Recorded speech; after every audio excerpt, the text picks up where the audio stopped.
सगळं बांधकाम दगडामध्ये आहे.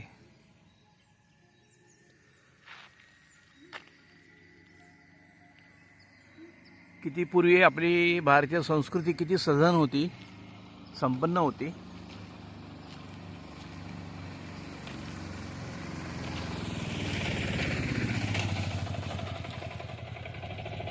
आता समोर दिसतो हा एक मोठ्या दगडाचाच डोंगर आहे.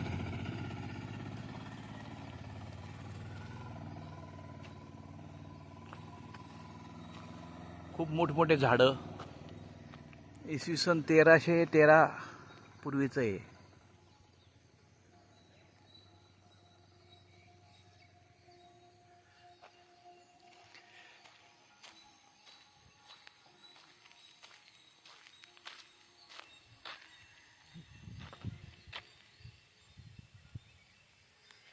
चला, थोडी पावसाची सुरुवात झाली.